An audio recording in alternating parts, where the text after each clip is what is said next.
Hola a todos, gracias Peter por la presentación.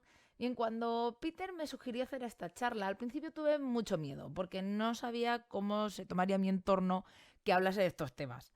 De hecho, yo misma me sentía un poco farsante porque mi primer enfoque desde la investigación era desde la investigación científica, sin ser yo nada de eso.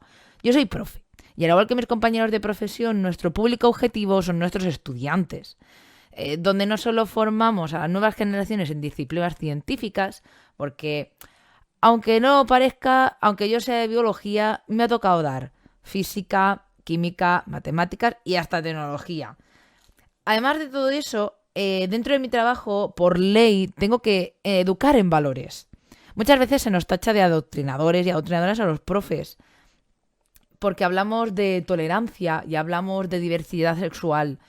Y en realidad forma parte de nuestro trabajo, literalmente, no lo digo yo. O sea, aquí tenéis un fragmento, este es un fragmento de la LEA, que es la Ley Educativa Andaluza, que es por la que yo me rijo ahora mismo, además de la LOE, LONCE, LOMLOE, la que más os guste, la que, en fin, un saludo a todos mis compañeros profes que estamos ahora con esta vaina. En fin.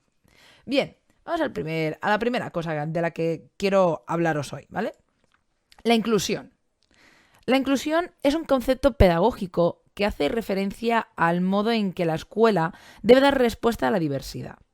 Aparece a principios de los 90 con una intención de desbancar la integración, que era la estrategia que se seguía hasta el momento. Voy a poneros un ejemplo clásico para que entendamos la diferencia entre integración e inclusión, que es quedar para comer. Sois 6 amigos y amigas que llevan mascarilla y guardan las distancias de seguridad, que deciden hacer una reunión para comer donde tú te vas a encargar de hacer la comida, ¿vale? Uno de vuestros amigos es vegetariano y otra de vuestras amigas es celíaca, ¿ok? Entonces, según el modelo pedagógico de integración, la solución sería hacer un plato para los 4 que coméis sin restricciones y luego hacer un plato para el vegetariano y otro plato para la celíaca. O poniéndonos muy exquisitos, pues una ensalada sin mucha fantasía y que coman los dos y si quieren otra cosa, pues que la traigan de su casa. ¿Sabéis qué os digo? Entonces, ese es el modelo de integración. Eso se hace en las escuelas, no invitando a comer, ¿vale? Ahora lo hablaremos bien. Si siguiéramos un modelo inclusivo, solo tendrías que hacer un único plato.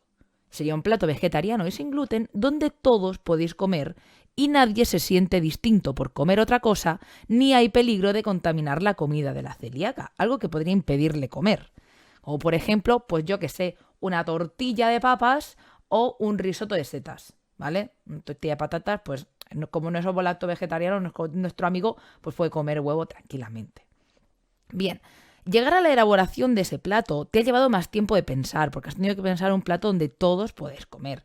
Y es más trabajo, porque no estás acostumbrado a tener en cuenta toda la diversidad culinaria de tu grupo de amigos. Entonces, pues sí, al principio, pues es un poco más lioso, pero luego al final, si vais trabajando entre todos y entre todos vais aportando ideas, conocéis mejor los gustos de tus amigos, pues al final los platos estarán más ricos y la convivencia será mejor, porque ya no vais a mirar mal a la celíaca cuando saque su pan, ¿vale? Entonces, bien. En la escuela podemos ver esa reunión de amigos y amigas donde la diversidad la podemos entender de muchas maneras, ¿vale? Si hablamos de diversidad funcional, ¿vale? Que es la primera que nos suele venir a la mente cuando hablamos de estas cosas. Mmm, Tenemos en nuestro sistema educativo las famosas aulas específicas, donde se integra en el edificio, ¿vale? En el edificio, en el centro educativo, se va a poner una clase, un aula para adolescentes, por ejemplo, adolescentes con TEA o adolescentes con trisomía 21. El problema que tiene estas aulas específicas es que apenas van a tener contacto con el resto de estudiantes del centro educativo, salvo días concretos, ¿vale? Como os podéis imaginar, pues esto es un claro ejemplo de integración. La chavalada comparte centro, pero cada uno está a sus cosas, ¿vale? Fomenta y yo creo que un poco fomenta la aparición de prejuicios, porque están apartados del resto de la comunidad educativa, ¿vale? Están apartados de la sociedad. Están integrados, pues están en el mismo centro, pero están en un aula aparte, ¿vale? Entiendo que ahora estaréis pensando que quién estaría tan loco como para unificar todos los temarios, para respetar la diversidad del aula, ¿no? Si queremos traspasar esa integración a la inclusión, pues sería meter a estos chicos y chicas dentro de nuestra aula habitual, ¿vale? No es fácil, ni es sencillo, y en ese fango no me voy a meter, ¿vale? Yo de lo que yo vengo a hablar, el mensaje que yo quiero transmitir es el de la convivencia, ¿de acuerdo? No hablar de temarios unificados, sino hablar de convivencia unificada. Os invito a hacer un ejercicio para que pensemos cómo sería una escuela donde todas las realidades pudiesen convivir y aprender a la vez. Como la vida real, ¿sabéis qué os digo? Donde la gente con TEA o la gente con trisomía 21 no trabaja en un sitio apartado, no está aparte, excepto para días concretos, ¿vale? Donde vamos a verlo y es que, pobrecito, que tiene trisomía 21, es una persona igual de válida, ¿de acuerdo? No podemos... Es el tipo de mensaje que se fomenta muchas veces con este tipo de actuaciones, ¿vale? La inclusión busca una convivencia donde la diversidad es lo normal, ¿vale? Es un lugar, o sea, es una herramienta de trabajo pedagógico donde pretendemos que el aula sea lo más parecido a la vida real. En la vida real, los chicos con TEA, los chicos con trisomía 21 no están apartados, están con nosotros, conviviendo en nuestros trabajos. Y por lo tanto, en el aula tenemos que dar el mismo mensaje, porque al final luego aparecen los prejuicios y aparecen las penitas. Y eso es lo que no podemos permitir, ¿vale? Hay que buscar una convivencia donde la diversidad es lo normal. Tenemos que buscar una normalización de la diversidad, ¿vale? Yo he empezado hablando de diversidad funcional, porque es lo que piensa todo el mundo cuando hablas de diversidad en el aula, ¿vale? Pero la diversidad en el aula no es solamente esa alumna con TEA o ese alumno con TDAH, ¿vale? Es también ese muchacho al que se le dan mal las matemáticas, ese chique que adora la música y estudia mejor haciendo canciones, y esa chica que viene a buscarte en plena guardia de patio para decirte que se ha echado novia y no sabe a quién contárselo.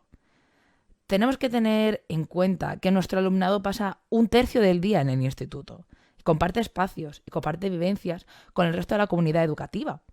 La comunidad educativa, entiéndase, comunidad educativa son alumnos y alumnas, son docentes, es el servicio de limpieza, son los porteros y porteras, son los padres y madres de esos alumnos, ¿de acuerdo? Todas las familias, el AMPA, todo eso forma parte de la comunidad educativa, ¿de acuerdo?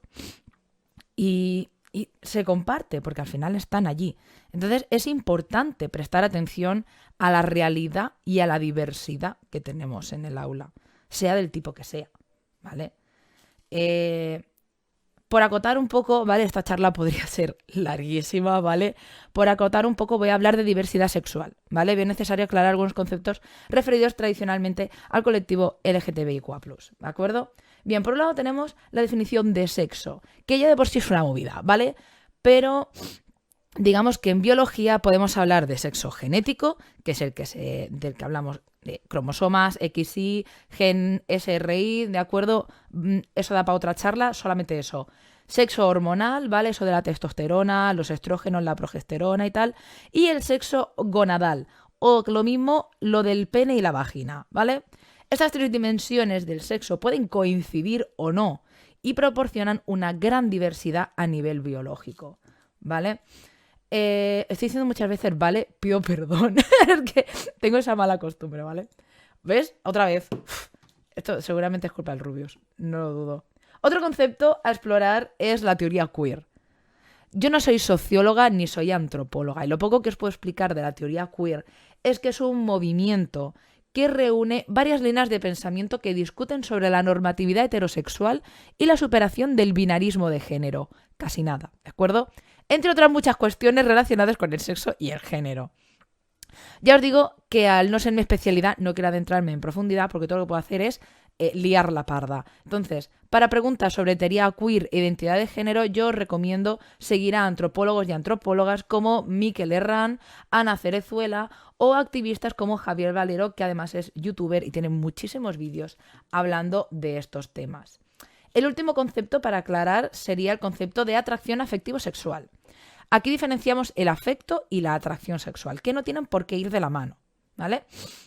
De hecho, en etología, que es la ciencia que estudia el comportamiento animal, hace una separación muchísimo más detallada, donde diferencia cortejo, afecto, relaciones sexuales, formación de parejas y cuidado de la prole. Pero vaya, que nosotros culturalmente hablando de separar afecto y atracción sexual, nos vamos a dar por satisfechos, al menos por ahora. La diferencia principal entre afecto y sexo es que cuando hablamos de afecto nos referimos al contacto entre dos individuos que no conlleve la manipulación de los genitales de ninguno de los dos, ¿vale? Besos, caricias, ir al Ikea los domingos, todas esas vainas. Mientras que cuando hablamos de sexo nos referimos a actividades lúdico-festivas con erótico resultado, por ser family friendly, que es muy temprano. Si os fijáis, hay mucha variabilidad en lo referido al sexo y al género, y no estamos hablando... estamos hablando sin meter el tema del afecto y las relaciones sexuales. Aquí hay un abanico enorme de posibilidades. Un abanico que en clase de biología en el instituto muchas veces queda relegado a la anatomía de los genitales y su uso para procrear y evitar bebés e infecciones de transmisión sexual. Ahí también, esto es otro tema que también daría mucho de qué hablar. Un mensaje importante que quiero que nos llevemos hoy es que lo que no se visibiliza no existe. Y por ese motivo es tan importante la inclusión de contenido referente a la diversidad sexual en los currículums educativos. Y sí, de nuevo estoy hablando de inclusión y no de integración. Muchos de los contenidos transversales de las asignaturas quedan relegados a días puntuales, aprovechando las efemérides. ¿Cuándo hablamos de la brecha racial? El Día de la Paz. ¿Cuándo hablamos de feminismo? El Día de la Mujer y, si me apuras, el Día de la Mujer, la Niña, la Ciencia. Todo esto son ejemplos de integración, porque dedicamos un día a decir, pues qué poco racistas somos, qué poco machismo queda en el instituto, en la comunidad educativa, y sabemos de sobra que eso no es así. Lo sabemos de sobra. Yo os voy a proponer un experimento, ¿vale? Para que hagamos así un poco... porque me he puesto de pronto muy seria, vamos a hacer un pequeño experimento. Coged un libro STEM de secundaria. Cuando digo STEM me vale geología, física y química, métodos de la ciencia, tecnología, biología y geología, el que queráis. Luego, tranquilamente, esto no lo podemos hacer ahora porque si no, no nos da tiempo, tranquilamente anotáis los nombres de las personas dedicadas a la ciencia que aparecen y clasificarlos en hombres y mujeres. Si queréis rizar el rizo, podéis meter ítems, además, personas trans, sin diferenciar cis y trans, y personas racializadas. Entonces ya ahí, bueno. Yo lo he hecho con el libro con el libro de biología de segundo de bachillerato, con los 5 primeros temas, donde hablan de química y biomoléculas orgánicas. Este es el libro, la editorial, no me escondo. Estos son los resultados que hemos obtenido, ¿vale? Si os fijáis, muchísimos hombres cis, ¿vale? No sé si ¿se ve el puntero? Sí. Voy a poner esto incluso. Aquí ahora se ve estupendo. Tenemos 58 hombres cis frente a 5 mujeres cis y solo un hombre racializado, ¿vale? Que es un señor japonés, ¿vale? No binarias, pues bueno, esto ni buscarlas. A partir del tema 5 es que ya me quedé sin folio, ¿vale? Y dejé de apuntar, porque digo, 58 hombres ya me parecen suficientes. Seguí mirando y hasta el tema 18 que tiene este libro, tiene 18 temas, y se añadían 4 mujeres más, ¿vale? En total, 9 mujeres en 18 temas. Y hombres había como 5 o 6 nombres en cada tema, algunos repetidos, de hecho, había algunos que repetían muchísimo. Pero que no es porque no haya, ¿vale? Que no está diciendo, no, es que no hemos encontrado ninguna. No, están, ¿vale? Lo que no están a lo mejor tan a la mano porque la historia pues tiene estas cosas, ¿no? Voy a poner algún ejemplo. En el tema del ADN de cuarto de la ESO se habla de Watson y Crick. Algunos libros añaden a Rosalind Franklin en un margen o al final del tema, contando su historia. Esto es las editoriales más modernas, ¿vale? De nuevo, integración y no inclusión, porque está apartada del texto principal, ¿vale? Es un caso excepcional que haya una mujer, no está en el cuerpo del texto, no está normalizada en el texto, por lo tanto te la puedes saltar, porque el margen del texto te lo puedes saltar, la última página del tema te la puedes saltar, si está en medio del texto no te la puedes saltar, la tienes que leer, Bueno, podéis decirme que en realidad Rosalind Franklin no describió el ADN, robaron su trabajo y tal. Venga, vale. Juguemos con esas normas. Seguimos el tema del ADN y hablamos de entrecruzamiento en la meiosis. Se habla de la teoría cromosómica y se menciona a Morgan, que es este señor de aquí arriba a la derecha. Pero se ve que no es necesario comentar quién descubrió y quién ganó un Nobel por el entrecruzamiento que ocurre en la profase 1 de la meiosis. Bueno, pues no fue ni más ni menos que Barbara McClinton, ¿vale? Iniciadora de la cartografía genética del maíz y que puso en relieve el papel de los centrómeros y de los telómeros. Casi nada, ¿vale? Y solamente he leído una frase de su Wikipedia. Si hablamos de diversidad LGTBIQ+, es que ya se desploma la gráfica, ya la habéis visto. De nuevo, no es por falta de talento. Tanto en anatomía aplicada, optativa de primer bachillerato, como en biología y geología de tercero de la ESO, tenemos un tema dedicado al sistema nervioso, donde se nos llena la boca hablando de Ramón y Cajal, científico español y ganador de un Nobel, por sus descubrimientos sobre las neuronas. Muy bien, estupendo, a favor de eso, a tope de power. Pero de la glía nadie se acuerda, como si la glía no fuera importante. Spoiler, es muy importante. ¿Sabéis quién estuvo nominado 2 veces al Nobel por su trabajo sobre la microglía? Pío del Río Ortega, este señor de aquí a la derecha, de Valladolid. Una persona que por su ideología política y su orientación sexual tuvo que abandonar el país. Si queréis un ejemplo más internacional, tenemos a Ben Bars, aquí en el centro, ¿vale? Un hombre trans que destacó por el estudio de las células gliales. Ojo que aquí entra también la asunción de heteronormatividad, ¿vale? Damos por hecho que cualquier persona antigua, se sepa o no de sus amistades intensas, se asume que es heterosexual. De este tema habla muy bien Miquel en uno de sus vídeos, este que os he dejado aquí, os he dejado la miniatura para que lo busquéis en su canal, ¿vale? 0 dramas. Vale, estoy hablando muy rápido, voy más lento. Llegados a este punto, alguien de la audiencia podría pensar, ya bueno, Nieves, ¿y qué hacemos? ¿Tenemos que poner en todos los libros de texto quién era cis hetero y quién no? A lo que yo os voy a responder con una frase que me recuerda siempre a Pepe Cervera. Somos monos, que contamos historias. Contemos historias para empatizar con el alumnado.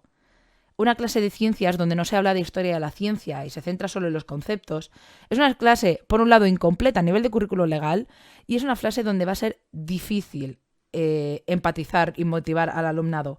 Ojo, que hay docentes que saben motivar única y exclusivamente con los conceptos de una asignatura, pero los divulgadores que me acompañan hoy estarán de acuerdo de que cuando acompañamos el concepto de una historia, siempre conecta mucho mejor con la audiencia. ¿Y por qué? Porque podemos empatizar con su protagonista. A más diversidad de historias, llegaremos a un mayor porcentaje del alumnado.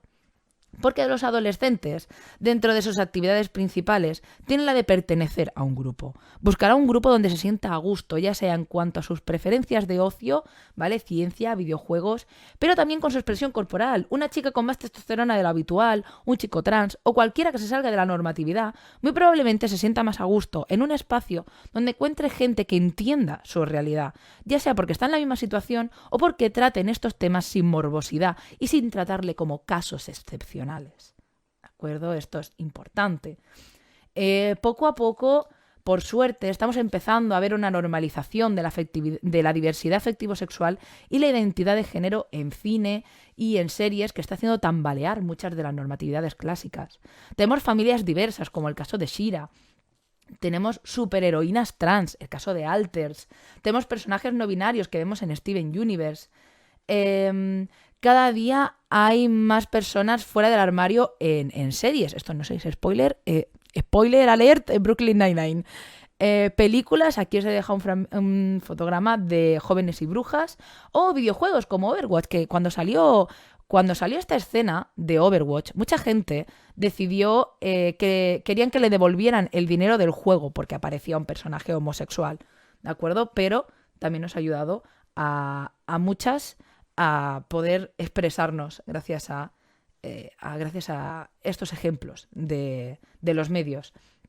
Y además son personajes que no acaban muertos y no son víctimas de sucesos trágicos por el hecho de pertenecer al colectivo LGTBIQ+, que era algo que sí ocurría, que sí ha ido ocurriendo en la historia del cine. Hay muchos ejemplos. De nuevo, si queréis luego os paso enlaces de vídeos, ¿vale? Normalizar la diversidad es clave. tanto para evitar discriminaciones ideológicas como para mejorar la convivencia del aula. Y esa buena convivencia la extenderán a su entorno cercano fuera del centro educativo. La biología habilita. En la biología estudiamos todas las posibilidades y combinaciones posibles, categorizando pero sin discriminar. Y en este punto es el que hace la asignatura una asignatura clave para visibilizar la diversidad, ya sea hablándolo directamente cuando explicas el tema de sexualidad o normalizando las realidades a lo largo de la asignatura, hablando de científicos, científicas y científicas LGTBIQA+. Como he dicho cuando hablaba de la teoría queer, no soy antropóloga ni socióloga y mi conocimiento se basa en el autoaprendizaje. El problema del autoaprendizaje es que es voluntario y puede dar lugar a consultar fuentes de menor confianza por falta de conocimientos de autores. Hace unas semanas se publicó en Prisma, la Asociación para la Diversidad Afectivo-Sexual y de Género en Ciencia, Tecnología e Innovación, 10 medidas para la igualdad LGTBIQA+, en centros de investigación. Tras leerlo, muy necesarias medidas también para añadirlas a los centros educativos, donde mucha gente presupone que los profes somos seres de luz sin prejuicios y sin comportamientos machistas, racistas u homófobos. Los profesores somos seres humanos y por lo tanto tenemos sesgos y prejuicios derivados de nuestra propia educación. Por ello es importante que se oferten cursos y formación en temática LGTBIQ+, para el personal docente, ¿de acuerdo? Sí, lo sé, los profes estamos hasta arriba con el telecole, las tutorías, los cambios de leyes y todas esas cosas que llevamos para adelante. Yo soy la primera que expone todo esto cuando David Calle nos pica en Twitter. Pero estos cursos son para el bienestar de nuestro alumnado, son para mejorar la convivencia en el aula y disminuir la discriminación o el bullying que puedan sufrir nuestros discentes en el aula y en la comunidad educativa, ¿vale? Entonces, entre las medidas se encuentra el apoyo de la educación inclusiva, ¿vale? De la que llevo dando turra ya 20 minutos, me estoy pasando el tiempo. Pero bueno, ya estoy terminando. A priori no parece fácil encontrar referentes LGTBIQA+ en ciencia, y cuando buscas en Google siempre salen los mismos, y parece que no hubiera más. Dentro de la normalización de la ciencia está quitarnos también esa costra de si no ha ganado un Nobel o ha hecho un descubrimiento revolucionario, ni lo mencionamos. Eso otorga una versión muy elitista, no sé si esa es la palabra, pero vaya, que parece que la ciencia solo está destinada a gente brillante, cuando el único requisito para hacer ciencia es que te guste la ciencia, ¿vale? Esto es precisamente lo que hacemos en Category Science Extravaganza, un programa en directo semanal donde entrevistamos científicos, científicas y científicas LGTBIQA+, con el fin de normalizar la figura de las personas que hacen la ciencia y demostrar que son absolutamente normales y quitar ese estereotipo del hombre blanco cis heterosexual de pelo canoso. La ciencia es diversidad, igual que nuestras aulas, y por tanto es importante visibilizarla y normalizarla. Y dicho esto, queda algo de tiempo, así que daros las gracias por la turra que os acabo de dar. Y bueno, si tenéis preguntas, pues estamos aquí ahora a leeros en el chat. Un saludo. Bueno, pues muchas gracias, Nevesu. Una charla muy interesante, creo que muy necesaria también en los tiempos que corren. Y sobre todo por ese aspecto educativo que tú das, ¿no? Porque al final no dejas de estar en el aula, que es donde realmente está el futuro, ¿no? Están las generaciones que van a transmitir los conocimientos en el futuro, y se agradece un montón que hayas roto mitos y que hayas dado esta visión tan enriquecedora. Pues ahora llega el momento de las preguntas, llega el momento de preguntarte. Espera, voy a encender aquí que no se me enciende. ¿Hay alguna preguntilla por ahí? Mira, te comento. Ana Valles vuelve a preguntar, bueno, está muy activa en redes. Pregunta que ¿hasta qué punto se trata de verbalizar nuestra propia diversidad LGTBI o de fomentar la integración mediante un mensaje más general?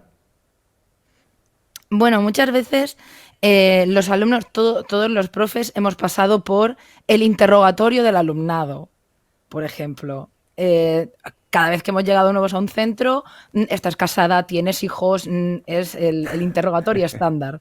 Lo hemos sufrido todos. Entonces, tengo compañeros, ¿vale? Tengo un compañero profe que es gay y él lo normaliza diciendo, pues yo estoy casado con mi marido. Y lo normaliza de esa forma, porque dice, igual que si fuera heterosexual diría, estoy casado con mi mujer, pero aquí habla de su marido y cuenta, pues, igual que nosotros podemos contar alguna anécdota personal, pues es simplemente una normalización de nuestra realidad, porque al final es lo que vivimos día tras día. Y esta es una pregunta que te quiero hacer yo, porque al final somos compañeros de profesión, ¿no? Y estamos día a día en un aula y al final conocemos de primera mano las dinámicas, ¿no? Que sobre todo manejan personas en una edad complicada, los adolescentes, ¿no? Que es una etapa formativa, están construyendo su personalidad y al fin y al cabo todavía muchas cosas se están descubriendo a sí mismos, ¿no? Cómo piensan o cómo sienten, ¿no? Y te quería preguntar si en tu trayectoria como docente esta no visibilización o estos prejuicios que existen, ¿no? hacia la comunidad, pues te han supuesto un problema o has tenido alguna situación compleja en la que tener que intervenir por este tema. Pues sí me ha pasado, bueno, de hecho, normalmente yo mi segundo día de clase, sobre todo con cursos más pequeños, lo hago mucho en primero de la ESO, yo tengo una camiseta que pone Reina Amazona Bisexual, en grande, gigante, con la bandera bisexual. Yo llego, el segundo día de trabajo, yo llego con esa camiseta, digo, no me escondo, vengo aquí porque soy normal, igual que el resto de mis compañeros. Y esa no es valentía, sino esa manera de intentar normalizarlo con los alumnos nunca me ha traído problemas, al revés. Con los alumnos me ha creado un puente de comunicación con ellos y me ha ayudado. Y ellos, de hecho, el ejemplo que he puesto de la chica que viene en el patio a contarte que se ha echado novia y no sabe a quién contárselo, es un ejemplo de mi propia cosecha. A mí eso me ha pasado, de estar yo en una guardia de patio y decir, mira, es que mis padres no lo saben, pero sé que a ti te lo puedo contar. Me he traído más problemas, sin embargo, con otros profes. Por eso he señalado tanto en la charla que es importante la formación del profesorado, porque es donde estoy encontrando, al menos yo personalmente, es donde estoy encontrando el mayor freno, más que los alumnos. Los alumnos son mucho más tolerantes en ese sentido. Sí, yo creo que es un punto interesante el que manifiestas, ¿no? Porque sobre todo a nivel general yo sí que percibo en cualquier ámbito, no solo en este que estás tratando tú, que es muy interesante, sino ese fenómeno que conocemos todos, ¿no? La resistencia al cambio, ¿no? Es un poco pues, que yo me he educado en unos valores, me he educado en un entorno en el que estoy seguro, ¿no? Y salir de esa zona de confort quizás es complicado, ¿no? Encontrarnos en un mundo nuevo en el que las realidades cambian, la sociedad cambia y al final, pues de alguna forma, hay gente que está dispuesta a cambiar, y hay gente que está dispuesta a adaptarse y a conocer esas nuevas realidades, y hay gente que no, ¿no? Y eso es lo que yo creo que te pasa a ti, ¿no? Y sí que también te quería preguntar, a nivel, por ejemplo, de todo lo que el trabajazo que hacéis en Estéreo TV, que me parece súper interesante, pues sobre todo a la hora de entrevistar, o sea, los perfiles, ¿ya los conocéis vosotros? ¿Los buscáis? ¿Cómo hacéis ese, digamos, no quiero decir tampoco cribado, que suena un poco a lo que hacemos con la pandemia, pero sí que me gusta un poco cómo hacéis ese scouting, ¿no? Para traer a esos perfiles tan interesantes al programa. Pues es un poco una mezcla, muchas veces yo pongo en Twitter en plan, personas que hacen la ciencia del colectivo LGTB, por favor, escríbanme, porque queremos escucharos y queremos daros voz. También por cercanía, esto es como cuando uno va a una charla y dice, háblale a un amigo y te sale más barato. Pues una cosa parecida, es como todos conocemos gente del colectivo, porque al final terminamos conociéndonos, no todos, pero vamos pues mira, tengo un amigo que está en tal sitio, tal. Entonces digo, pues dile que hable con nosotros y que se venga. Luego, una cosa que nos ayuda muchísimo es la identificación en la bio de Twitter. Al identificarse en la bio de Twitter es como voy mucho más rápido a encontrar los perfiles y realmente no nos importa que estén trabajando activamente o no, si están haciendo la tesis, si ahora mismo ya han dejado la ciencia y se dedican, por ejemplo, a la educación, profes también. Estamos ya abriendo también, porque al principio estábamos mucho en el mundo de la ciencia, nos estamos abriendo un poco más, tenemos en lista, porque estamos preparando la tercera temporada, tenemos en lista a lingüistas y a historiadores e historiadoras para que vengan, porque además los lingüistas nos interesan muchísimo que vengan porque nos meten tanta caña con el lenguaje inclusivo de la E, que es como, necesito que venga un lingüista a callarle la boca a toda esa gente. Bueno, pues la verdad es que tengo que agradecer mucho tu punto de vista. Ya tenemos que dar paso al siguiente ponente. Agradezco un montón que hayas decidido participar. La verdad es que es un placer los que estáis participando. Mola un montón, estoy súper contento. Te veo en nada, en media horita nos vemos en la mesa redonda, así que eso, no te pongas muy tal, ni te vayas, que ya no, le voy a poner la comida yo. y ya está. Eso. Ah, vale. Nos han dicho por redes sociales, nos han dicho que hay gente muy fan de tu gatito, ¿eh? Así que es conveniente recordarlo, es conveniente recordarlo. Sí, luego lo traigo, que la gente no ve los fans. Sí. Así que nada, pues bueno, muchas gracias, ¿vale? Vale, Nieves, nos vemos Venga, un en un abrazo. ratito.